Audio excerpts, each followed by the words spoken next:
An excerpt from the Red Book by Carl Jung. It happened in October of the year 1913 as I was leaving alone for a journey that during the day I was suddenly overcome in broad daylight by a vision. I saw a terrible flood that covered all the northern and low-lying lands between the North Sea and the Alps. It reached from England up to Russia, from the coast of the North Sea right up to the Alps. I saw yellow waves, swimming rubble, and the death of countless thousands. This vision lasted for 2 hours. It confused me and made me ill. I was not able to interpret it. 2 weeks passed. Then the vision returned, still more violent than before. And an inner voice spoke, "Look at it. It is completely real, and it will come to pass. You cannot doubt this." I wrestled again for 2 hours with this vision, but it helped me fast.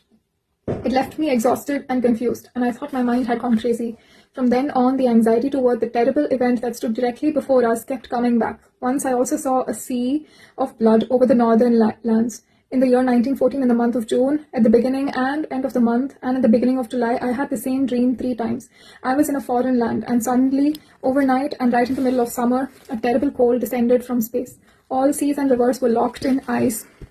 Every green living thing had frozen. The second dream was thoroughly similar to this, but the third dream was at the beginning of July and went as follows.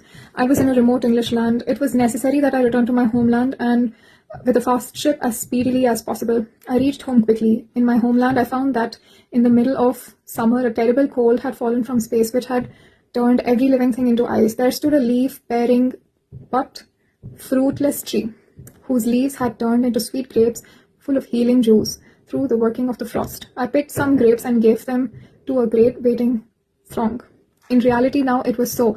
At the time when the Great War broke out between the peoples of Europe, I found myself in Scotland, compelled by the war to choose the fastest ship and the shortest route home. I encountered the colossal cold that froze everything. I met up with the flood, the sea of blood, and found my barren tree whose leaves the frost had transformed into a remedy. And I plucked the ripe fruit and gave it to you.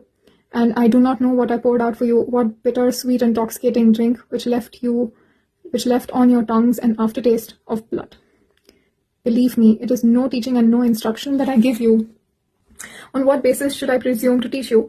I give you news of the way of this man, but not of your own way. My path is not your path. Therefore, I cannot teach you.